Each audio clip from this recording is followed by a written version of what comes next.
Welcome to the Golf League Network's video tutorial on flights or divisions. In this tutorial, you will learn the basic setup steps to take if your league uses flights. By definition, a flight is a division or grouping of golfers within the league who are competing against one another rather than the entire field. Flights can be based on things like handicap, qualifying scores, age, or even sex. Unlike a golf tournament, which is usually over a short period of time, a league usually will run their competition over a long period of time.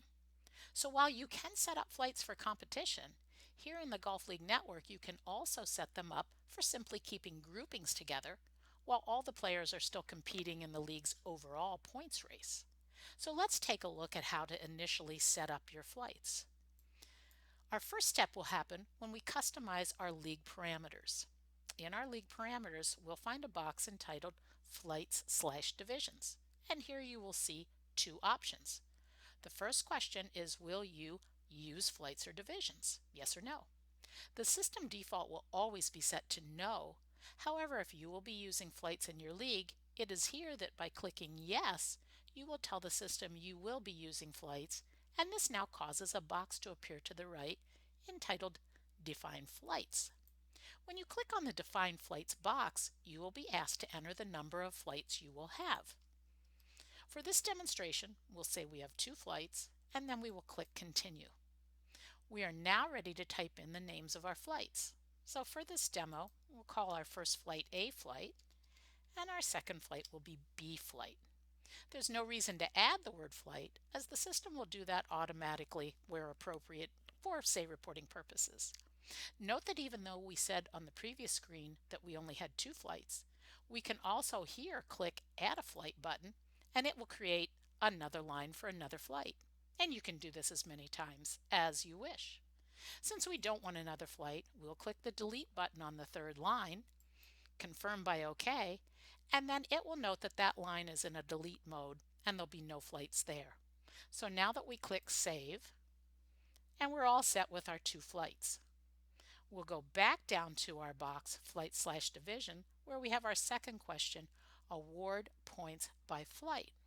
Here the default is set to yes, as a greater percentage of the time a league will award points within a flight, meaning that the players in our A flight will only compete against each other and B flight will compete only against other B flight players.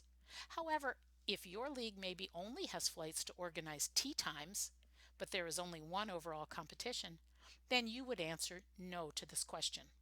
Assuming that the rest of our parameters are correct, we will now click Save.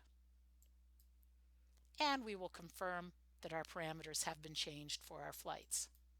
So now we're going to be back on our home page, and you can see that on option 8, Form Flights, it now says that flights have been defined. However, if you're in the Get Started menu, there is a lot of things you would need to do before going farther into completing your setup of flights. So, at this time, we're going to click our Admin tab, and here we're going to find a header called Flights. And below that there's 3 options, the first of which is Definition, and that's what we just learned. This was the screen we were just on. Now, we have 2 other options called Add Teams to Flights, and this is where you will put your players or your teams of players into the flights you created. But we cannot do this until we've entered our players and created those teams in order to tell the system who is in which flight. This is also the same as the option in your Get Started menu of Form Flights, which means that the last option of Change Tees by Flights also cannot be completed until your courses are set up in Create a Schedule and our teams have been put into their flights. Because our demo league has not progressed far enough to have players entered yet or courses set up, the options of adding teams to flights and changing tees by flights is explained in the video tutorial entitled Working with Flights. As always, if you have any further questions, our staff at the Golf League Network are here to help you, either by using the support button found on the top of your home page and selecting the support/help option, or simply by phoning us directly.